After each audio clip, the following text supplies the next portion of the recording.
The notification arrived at 6:14 on a Wednesday morning, while Daniel was still in his running gear, standing at the kitchen counter with a glass of water in his hand and the early light just beginning to come through the garden door. His banking app flagged large outgoing transfers automatically. It was a setting he had activated years ago, a leftover habit from the years when every dollar had a specific job and losing track of one was a problem. These days, the alerts were mostly background noise. He had money in places that moved quietly and regularly: dividend accounts, a portfolio he checked monthly, the private trust his solicitor had structured after the sale. This one was not background noise. $98,000, transferred from the joint account he and Mara shared for household expenses. The account that his salary deposits fed every month and from which the mortgage, the utilities, the groceries, and everything else that constituted the visible surface of their life together was paid.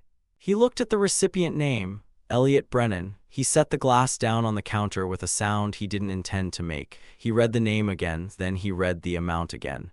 Then he stood in the kitchen for a long moment while the early light moved across the tiles, and he thought about all the things $98,000 might be, and all the reasons his wife might have sent nearly $100,000 to a name he had never heard in 7 years of marriage. He could not find a single one. What he found instead over the following 9 days was something far worse than an explanation. He found the truth, and the truth, as it turned out, had been living in his house for longer than he had understood. But to understand what happened next, you need to understand something about Daniel Ashworth that almost nobody in his life understood. You need to understand that the quiet man in the modest house, driving the ordinary car, was not at all the person the people around him had decided he was. Mara Ashworth believed she was married to a construction project manager who earned a good salary, owned a modest investment portfolio, and would, over the course of a comfortable but unspectacular career, accumulate the kind of wealth that built a decent retirement and a clean balance sheet. She believed this because Daniel had never corrected her. He had not lied. He had simply not volunteered the whole picture, the way a man might not mention the size of the foundation when showing you around the house. What Mara did not know was that 4 years earlier, Daniel had sold a construction technology company he had spent 6 years building. The software modeled structural load calculations in real time on active build sites and had been used on 43 major commercial projects before a German engineering conglomerate had bought it for $3.9 million. He had netted $2.7 million after tax, legal fees, and the buyout of his 2 junior partners. He had not changed his car. He had not changed his house. He had not changed the brand of coffee he bought, or the running shoes he replaced every 8 months, or the slightly worn jacket he wore on weekends. His solicitor, Marcus Webb, had structured the proceeds into a private family trust, invested conservatively, quietly compounding, managed at arm's length. Daniel checked it quarterly. The balance as of the last statement sat at $3.1 million. He had intended to tell Mara. He had planned to more than once. There was always a reason to wait. They were still new, then they were establishing themselves, then the timing was wrong, then he wanted to see what the trust would do over another year before making it part of their shared financial picture. And then, slowly, the waiting had become its own answer. He had begun to wonder, in the private part of himself where honest thoughts live, whether what she loved was him, or whether what she loved was the version of him she had appraised and decided was sufficient. The notification on his phone that Wednesday morning had, in 9 digits and 2 words, provided him with the answer. He just didn't know yet the full shape of what Elliot Brennan was. But before we find out exactly who Elliot Brennan was, and I promise you that revelation is going to reframe everything you think you know about this story, I'd love to take a moment to hear from you. Where in the world are you watching this from today? Drop your city or your country in the comments below. It always means something to see how far these stories travel, and I read every single one.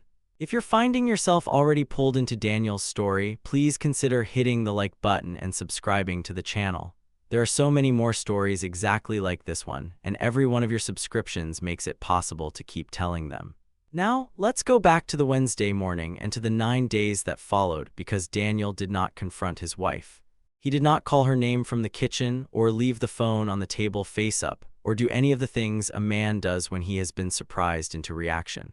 Daniel had spent 6 years building something from nothing in silence with patience, and those 6 years had trained him in a particular way. He knew how to wait. He knew how to look. And he knew, above everything, that the quality of what you find depends entirely on the quality of your search. He put his phone in his pocket, he finished his water, and he went for his run. He had met Mara Colton at a project handover in the city's financial district. She was working in commercial interior design at the time, and she was doing a site walkthrough of a floor that Daniel's team had just completed to structural.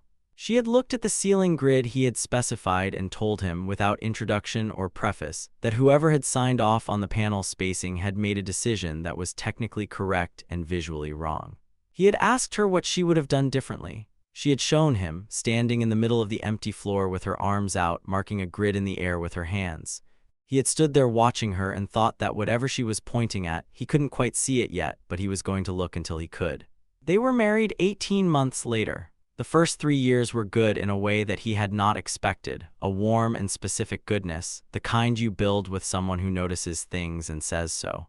Mara was sharp, observant, funny in a dry way that surprised people who had formed a first impression of her as serious. She had a group of close friends she had known since school, a mother she called every Sunday, and a younger brother named Ryan who worked in sales and treated every social gathering as an opportunity to establish a pecking order. The Colton family had a particular relationship with money that Daniel had identified early and chosen not to examine too closely. Mara's father had left when she and Ryan were young, and her mother, Janet, had rebuilt the family's stability through sheer determined effort, working 2 jobs through most of Mara's adolescence. The result was that both of her children had developed a complicated orientation toward financial security. Ryan had become someone who performed wealth loudly, spending beyond his means and talking about deals that were always just about to close. Mara had become someone who treated a man's earning potential as a structural feature, like foundations, non-negotiable, the thing you assessed before you decided whether the rest of the building was worth your attention. Daniel had understood this about her, and he had not judged it. He understood where it came from. He had, in fact, found it oddly reassuring in the early years. She was not careless with money or with decisions, and he valued both qualities.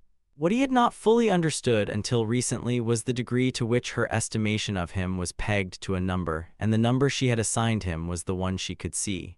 The salary, the ordinary car, the modest house. The man who was doing fine, who was stable, who was adequate. She had no idea she was married to a man with $3.1 million sitting in a private trust, growing quietly in the dark like something planted in good soil. She had even less idea until the Wednesday morning that Daniel had begun to understand this about her, and he had even less idea until he started looking exactly how long Elliot Brennan had been a feature of his wife's life. The first thing he did was search the name. Elliot Brennan. It was not an unusual name. There were several in the country. But Daniel was a man who had spent years reading construction specifications and financial documents, and he knew that the useful information was almost always in the narrowing of context.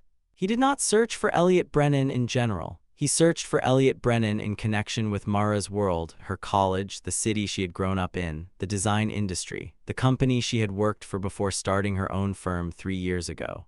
It took him 40 minutes. Elliot Brennan was 34 years old. He had studied the same course as Mara at the same university, graduating 1 year after her. He worked as a creative director for a brand strategy firm in the city. He had a LinkedIn profile with a professional photograph and 68 connections in common with Mara. He had an Instagram account set to private. He had, 3 months ago, been featured in a trade publication about design thinking, in which he had been quoted as saying that the most important thing in any creative career was the courage to build something from nothing. Daniel read that sentence twice. He went to Mara's laptop. This was not something he had ever done before, and he was aware, in a cold and clear way, that the doing of it meant something had already changed.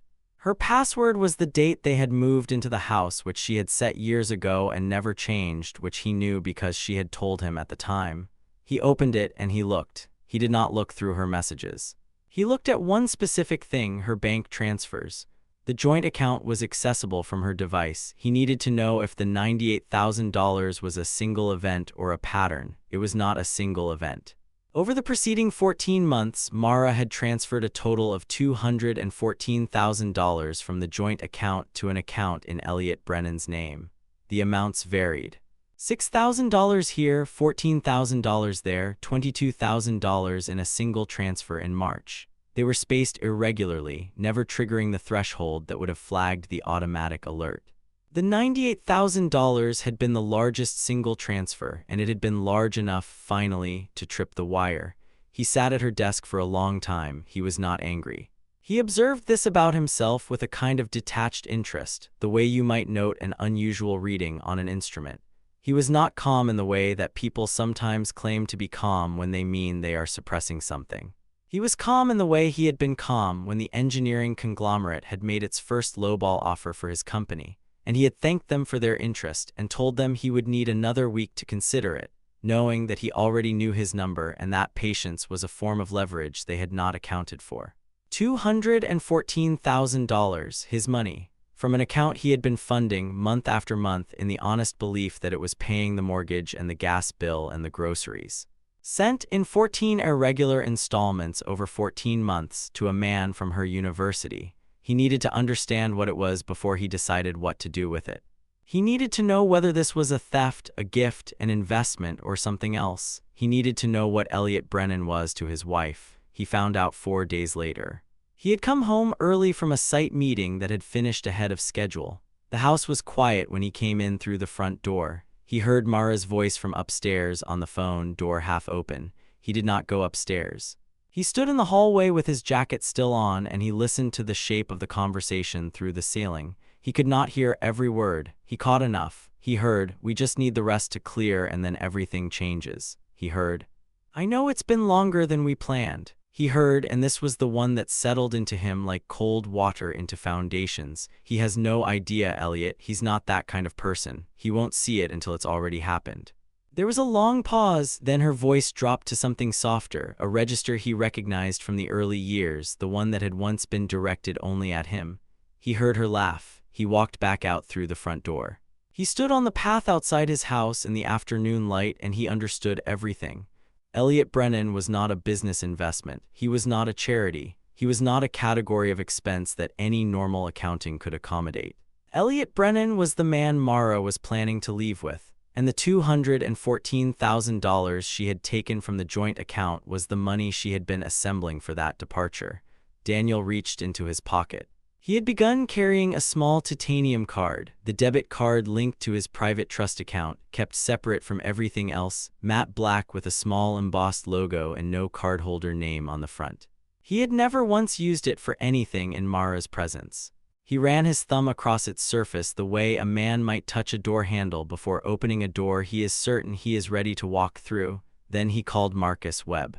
Marcus told him to do 3 things: document, wait, and say nothing. Give her no indication that anything had changed.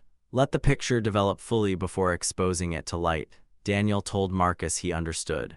He already agreed with all 3. What followed was the strangest week of his adult life. He went to work. He came home. He ate dinner with his wife. He asked how her day had been and listened to her answer and said the things a man says when he is present and engaged and entirely normal.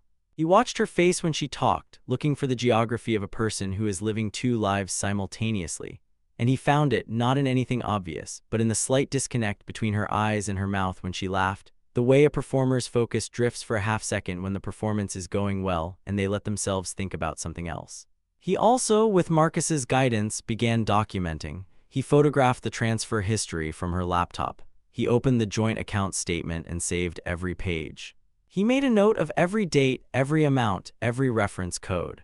When Marcus received the package, he called Daniel and told him that what he was looking at constituted financial misconduct that gave Daniel a compelling basis for the recovery of the misappropriated funds. The word misappropriated was Marcus's. Daniel wrote it in the margin of his notepad, underlined it, and moved on. The first scene came on the Saturday at Janet Colton's house, where Mara had arranged a birthday lunch for her mother. Ryan was there with his girlfriend of the month, a quiet woman called Bex who wore the expression of someone already calculating her exit strategy. Janet had cooked and bought wine she couldn't really afford, and the afternoon had the brittle, overperformed warmth of a family that was comfortable in small doses and strained by proximity. Ryan had been talking for 20 minutes about a property deal he was working on, a commercial conversion in the suburbs that he described with the authority of a man who had done this many times before and would not be inconvenienced by scrutiny. He worked in sales for a property management company. His title was senior associate. He used the word portfolio to describe a list of landlords whose calls he returned. At some point, the conversation turned to Daniel's work. This was something Ryan managed with the particular skill of a man who brings a subject up in order to put it down. He said with a generosity that was really a kind of taxonomy, Danny does the bones, the structure stuff. Not the glamorous end, but somebody's got to do it, right? Janet laughed in a way that was meant to be inclusive. Mara looked at her wine glass. Daniel offered Ryan a mild smile and said, I like the bones. Ryan pressed on. You ever think about going out on your own, setting something up? His tone was the tone of a man asking whether a dog had considered becoming a cat. Not unkind. Simply expressing a limit he considered obvious. I've thought about it, Daniel said. It's a brutal game, Ryan said, nodding sagely. You really need the connections, the risk tolerance, the capital. He said the word capital as though it were a country he had visited and Daniel had not. It's not for everyone. No, Daniel said, it isn't. Ryan moved on to something else. Daniel catalogued it and moved on.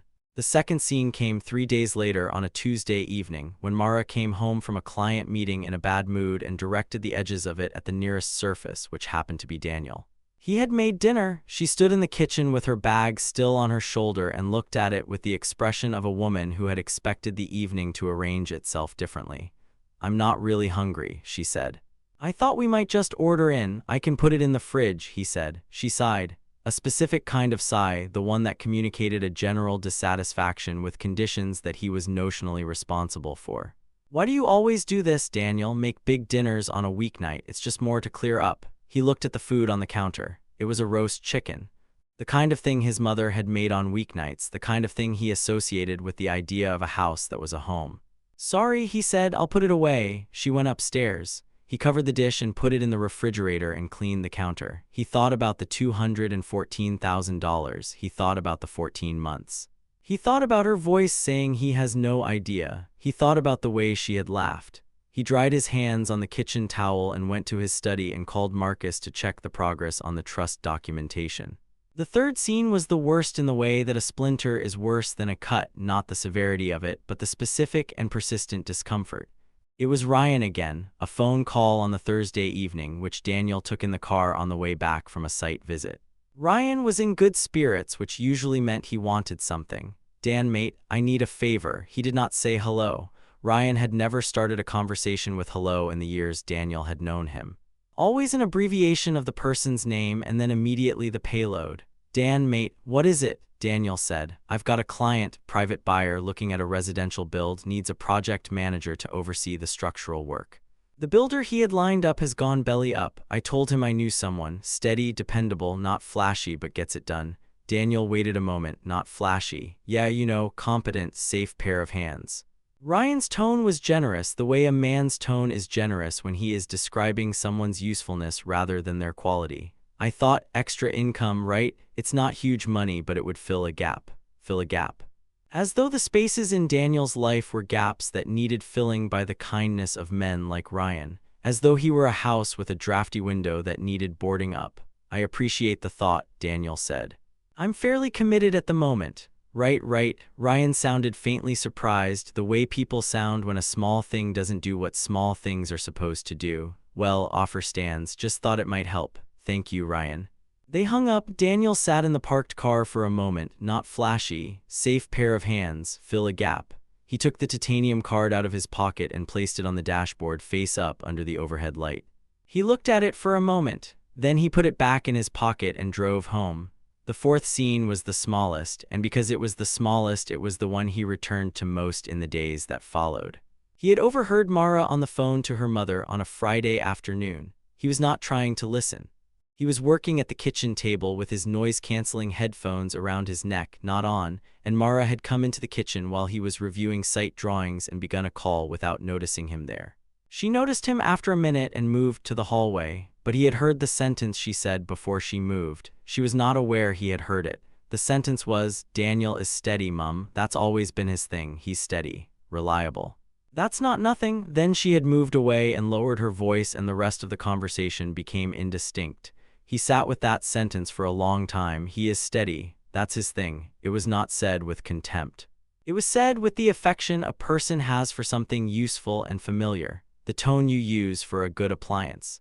the tone of someone who had decided long ago what the thing was and had arranged their thinking accordingly and found no reason to reconsider. "He is steady, that's not nothing." Daniel looked at the site drawings on the table in front of him. They were for a warehouse conversion he was managing for a client. Standard work, competent work. The kind of work a steady man with a safe pair of hands does on a weekday. He rolled the drawings up and put them in their tube. He called Marcus. He told Marcus he was ready to move to the next stage. Marcus said, "Are you sure?" Daniel said, "I've been sure for a while. I was just waiting to make certain I wasn't wrong." Marcus Webb had been Daniel's solicitor for 11 years. He had drawn up the incorporation documents for the software company when it was still a spreadsheet and a hope. He had negotiated the sale. He had structured the trust. He had, over more than a decade, handled every significant legal and financial event of Daniel's professional life with a precision and a discretion that Daniel valued above almost everything else. He was also, outside the office, someone Daniel considered a genuine friend, one of 4 or 5 people in his life with whom the word friend meant something precise rather than approximate. He was 61, compact, unhurried, and possessed of the particular patience of a man who has spent his career watching people behave badly under financial pressure and has long since stopped being surprised by it. They met on a Friday evening at Marcus's office. Daniel sat in the chair across the wide oak desk and Marcus laid out the full documentation in 3 neat columns, what had been taken, by whom, and when. $214,000, 14 separate transfers, 14 months. Marcus said, "The joint account was funded primarily by your salary deposits." "Yes," Daniel said, "entirely. The mortgage, the utility accounts, the household expenses, all of it runs through that account. Mara's design business turns a profit, but she has always kept her personal income separate. That was her choice from the beginning, and I didn't object." Marcus nodded slowly. "So the $214,000 originated from your earnings, every cent." Marcus made a note. Then he set down his pen and looked across the desk at Daniel with the directness that Daniel had always valued in him. He said, "You have a very strong case for full recovery of these funds under the joint account provisions. The transfers were unilateral, undisclosed, and the recipient is a third party with no legal relationship to the account or to either party to the marriage." He paused. "You also have, depending on how you choose to proceed, a compelling basis for a financial conduct finding that would significantly affect any matrimonial settlement." Daniel was quiet for a moment. Then he said, "Show me the account statement, the trust." Marcus opened a drawer and placed a single sheet of paper on the desk. It was the quarterly statement for the Ashworth Private Trust. At the top, the total holdings. $3.1 million invested across 4 instruments, returning a blended yield of 6.8% annually. Growing, quiet, invisible to anyone who had not been told it existed. Daniel looked at it. He looked at it not with pride or relief, but with a kind of recognition. This is the ground. This is what is actually here, underneath everything else. He had built this from an idea in a rented workspace 6 years ago. He had built it in the hours before work and in the hours after it, and on weekends and on evenings when Mara had been out with her friends, and in the long, patient years when it was not yet clear whether it would become anything at all. He had built it because building things was what he did, and because he had believed and continued to believe that the integrity of a foundation was the only thing that mattered in the end. He took the titanium card out of his pocket and placed it on the desk beside the statement. He said, "She called me steady. She said it like it was a minor virtue." Marcus looked at the card and then at Daniel. He said nothing. Daniel picked the card back up. He said, "I want to do this properly. I want it to be complete before anything is said. Every document, every transfer record, every piece of it." Marcus said, "I'll have the full package ready by Thursday." Daniel said, "Make it Wednesday." Marcus said, "Wednesday." He paused, then added in the tone of a man who has seen a great many financial arrangements collapse and has his own opinions about their architecture. "She has no idea, does she?" Daniel stood up and put on his jacket. He said, "No, and she's made a very significant assumption about what that means." Over the days that followed, Marcus worked with the focused efficiency that Daniel had relied on for over a decade. He compiled the documentation into a single bound file. He liaised with the bank to obtain certified copies of the transfer records. He consulted a colleague in matrimonial law who confirmed, without reviewing the full file, that what Marcus was describing gave his client an unusually strong position. He also, at Daniel's request, did something else.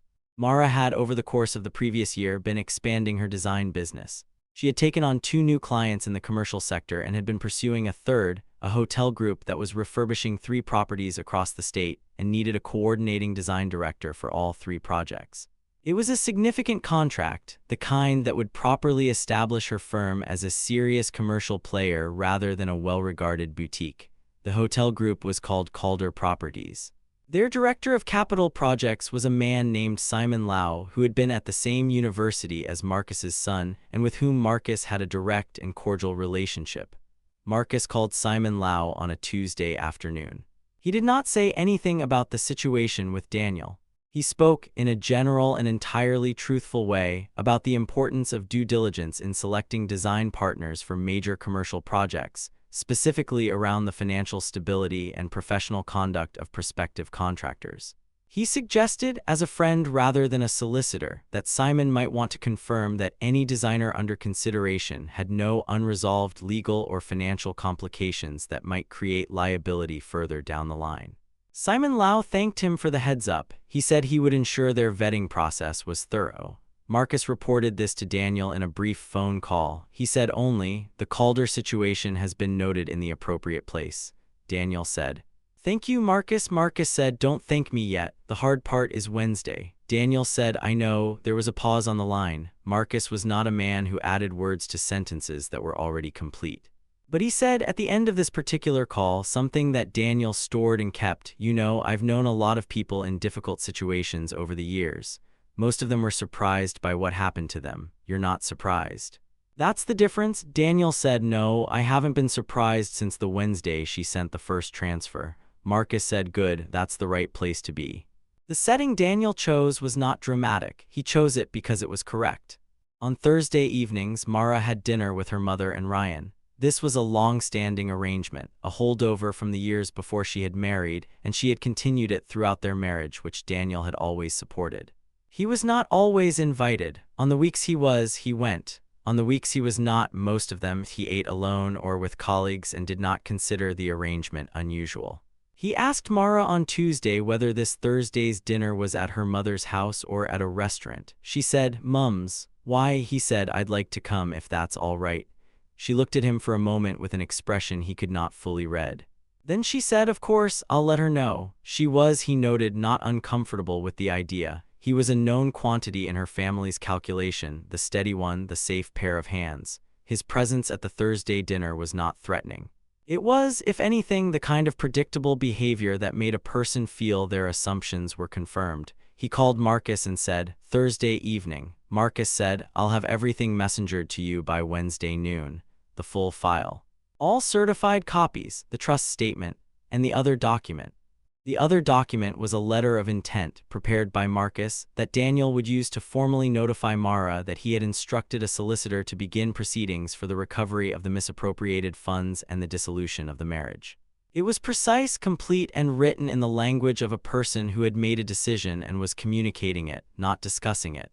It arrived on Wednesday morning by courier in a flat cardboard envelope. Daniel placed it in his leather document case, the same one he had carried to the sale completion meeting when the conglomerate had wired the purchase price, and he had sat in a conference room in a suit that cost $400 and felt the world shift under him in a way that only he could feel. He set the case on his desk in the study. On top of it he placed the titanium card. He had dinner with Mara on Wednesday evening. She told him about a client meeting that had gone well. He listened and asked questions and said the things a man says. She went to bed at 10:30. He stayed at his desk and worked until midnight, and then he slept without difficulty, which surprised him slightly and then didn't. Thursday came. Janet Colton's house was a semi-detached on a quiet residential street that she had maintained with the fierce and careful energy of a woman who had learned early that property was not a luxury but a form of survival. The garden was kept, the exterior painted, the windows clean. Inside it was warm and specific, crowded with photographs and the particular furniture of a life that had been assembled over decades rather than selected in an afternoon.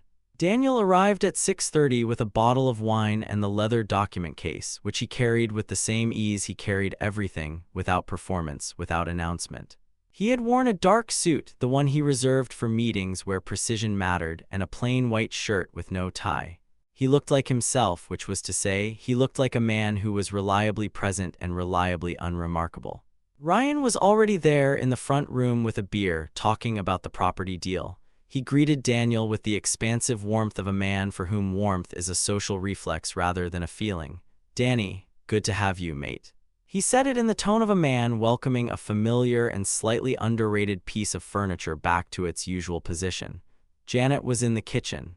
She came out to greet him, took the wine with genuine pleasure, and said, "It's nice to have you here, Daniel. You should come more often." She said it without any awareness of what was about to happen in her sitting room, and Daniel felt a pang for this, for Janet, who had not done anything wrong and who was about to be in the room when everything fell. Mara came downstairs at 6:45. She was wearing a dress he liked and her hair was down. She looked at him when she came into the room, a direct, assessing look that he had not seen from her in months, the look she had given him when she had pointed at the ceiling grid on the construction floor and told him the spacing was wrong. He held her gaze for a moment and said nothing. They sat down to dinner. Janet had made a pasta and a salad, and there was wine and bread, and for 15 minutes the table was what a Thursday dinner table is supposed to be. Loud, warm, ordinary, held together by the collective agreement to be a family. Ryan talked about the deal. Janet talked about a neighbor's renovation. Mara talked about a project proposal she had submitted that week. Daniel ate and listened and said the appropriate things at the appropriate intervals. The leather case was on the floor beside his chair. He was aware of it the way you are aware of something you have been waiting to use, not anxiously, but with the steady attention of readiness. Ryan said, refilling his wine, "So Daniel, man, I've been meaning to ask, you still on the same project or have you moved on?" Daniel said, "Still on it." Ryan nodded, looking at the table with the mild approval of a person who has confirmed something they already expected. "Good, good, steady as she goes, right?" He said it without any particular intention of cruelty. That was what made it the right moment. Daniel set down his fork. He looked at Mara. He looked at Ryan. He looked at Janet, who deserved an apology he would give her later, privately, when the evening was done. He said, "Actually, there's something I'd like to talk about." The table went quiet in the way tables go quiet when a tone has entered the room that wasn't there before. He reached down and picked up the leather case. He opened the case and placed the first document on the table. It was a single page, a summary sheet Marcus had prepared that listed each of the 14 transfers, date, amount, recipient account. He set it in the center of the table and smoothed it flat with his palm as though it were a blueprint he was presenting at a client meeting. Mara looked at it. The color did not leave her face immediately. It went in stages, like a tide withdrawing. "What is this?" she said. Her voice was careful. Daniel said, "I think you recognize it." Ryan looked at his sister, then at Daniel. He was reading the room with the slightly delayed comprehension of a man who was confident in most rooms and had just found himself in one he didn't recognize. "What's going on, mate?" Daniel looked at him without any particular expression. He said, "I'd like to finish talking to Mara first, if that's all right." Ryan went very still. He did not speak again for several minutes. Daniel turned back to his wife. He said, "The name on the recipient account. Elliot Brennan." Mara said nothing. He said, "I looked him up. He's a creative director. You were at the same university. You have 68 mutual connections on LinkedIn." He was quoted in a trade publication 3 months ago. He said the most important thing in any creative career was the courage to build something from nothing. He paused. I found that ironic. Janet had set down her fork. She was looking at her daughter with an expression that Daniel read as the expression of a woman who understood more than she wanted to. Mara said, "Daniel, let me explain." Her voice had shifted from careful to urgent, a contained urgency, the voice of a person trying to locate the exit. He said, "Please," she said, "it's an investment. He has a business venture that needed capital." It wasn't a secret, it was just complicated to explain, and I didn't want to have the whole conversation before I knew whether it was going anywhere. Daniel nodded slowly. He said, $214,000. Her mouth opened. She said, "What?" He said, "That is the total of the 14 transfers over 14 months, $214,000 from the joint account." He looked at her. "Funded, Mara, entirely by my salary deposits."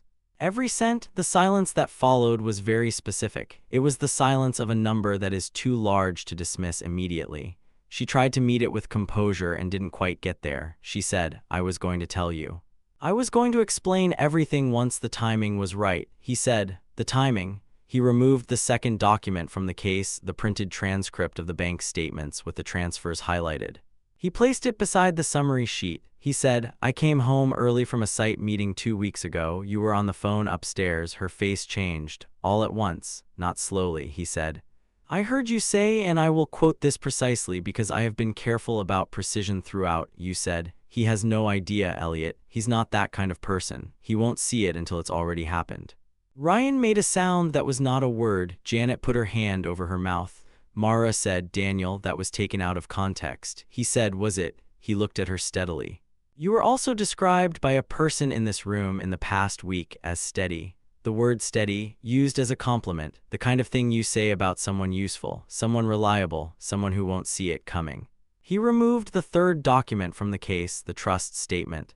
He set it on the table. He said, I want to show you something. He turned the page so she could read the top line. He said, this is the balance of a private family trust in my name, established 4 years ago after the sale of a construction technology company I built and sold. The trust currently holds $3.1 million. The joint account from which you have been making transfers does not draw from this trust. It draws from my salary, which is, relative to this figure, a comparatively modest amount. The table was very quiet, he said. I mention this not as a threat and not as a performance. I mention it because I want you to understand the full picture of what you have done and the full picture of what you believed you were doing. You believed you were draining a man who was steady, dependable, not the kind of person who would see it coming. You were moving money from his account to the account of the person you intended to leave with, and you were confident in your assessment of the situation because the assessment felt correct. He looked at her with a directness that had no anger in it and no cruelty. He said, it was not correct. Mara said, the trust. She said it as though she were hearing a language she knew she should understand. How long? She stopped. She said, why didn't you tell me? He said, I intended to. I waited longer than I should have. I think, if I am honest with myself, I was waiting to find out whether it made a difference. Whether knowing changed the nature of what you felt about me or confirmed it. She said nothing, and her silence, which was complete, was the most comprehensive answer she had ever given him. He said, it would have. Ryan had found his voice. He said, with the anger of a man trying to reassert himself in a room that had left him behind, this is insane. You're ambushing her in front of her family. This is not. Daniel looked at him. He said, Ryan, 3 weeks ago you offered me a job as a project coordinator because you thought I needed the income. You called me a safe pair of hands. You told me it wasn't for everyone and that I needed the connections and the capital and the risk tolerance. He paused. I sold my company for $3.9 million. I have more capital than you will accumulate in the next 20 years. I am not a safe pair of hands. I am the person who built the thing you thought I didn't have the capacity to build while you were explaining to me why the big game wasn't suited to men like me. Ryan sat back in his chair. He looked, for the first time in the years Daniel had known him, like a man who did not know what to say. Daniel removed the final document from the case. He placed it in front of Mara. He said, Marcus Webb, my solicitor, has prepared this. It is a formal notification of my intention to begin recovery proceedings for the $214,000 and to commence dissolution of the marriage. You will need your own legal representation. I would recommend engaging one promptly. He said it without heat, as a man states a logistical fact. He said, I also want you to know that the Calder Properties contract, the hotel group you have been pitching, has been made aware through appropriate channels that there are unresolved legal and financial matters pertaining to your firm. I expect their vetting process will reflect this. Mara said very quietly, the Calder contract. He said, I'm sorry about that. I genuinely am. Your work is good work, but you used my money to fund a departure with another man. That has a consequence. I am not the consequence. The law is. He put the titanium card in the center of the table. He said, I am steady. He said it without irony, without volume, with the plain weight of a man laying down a fact. I am steady in the way that a foundation is steady. You mistook that for the ceiling. It was always the floor. He closed the document case and stood up. He looked at Janet and said, with a genuine warmth that was the only warm thing in the room at that moment, I'm sorry, Janet, you've always been kind to me. I hope you know I'm grateful for that. Janet looked at him. Her eyes were wet. She nodded. He looked at Mara one more time. She was looking at the trust statement, her hands flat on the table on either side of it, as though she were steadying herself. She did not look up. He picked up his case and he left. The weeks that followed moved in the way that consequences move when they have been properly constructed, quietly, steadily, and with a thoroughness that had nothing to do with drama. Marcus filed the recovery proceedings within 48 hours of the Thursday dinner. The bank, presented with the certified transfer records and the legal notification, froze the relevant account pending investigation. The $98,000 from the most recent transfer was held. The balance of the $214,000 became the subject of a formal recovery claim, which Mara's own solicitor, engaged as Daniel had suggested, promptly informed her was likely to succeed. The legal advice she received was consistent and clear. The transfers had been made from an account funded entirely by her spouse's earnings to a third party with no legal relationship to the account and without disclosure or consent. She was looking at full recovery plus costs. Elliot Brennan, when contacted by Mara's solicitor regarding his potential cooperation with the recovery process, took 3 days to respond and then responded through his own legal counsel. The money he had received had, by his account, been partially deployed into a business venture and partially spent. He was not, as far as the legal process was concerned, a sympathetic position. He was, within 2 months, served with a recovery order for his portion of the funds. The business venture they had planned together, the one that had required the capital Mara had been assembling for 14 months, was not viable in its current form without the remaining funds.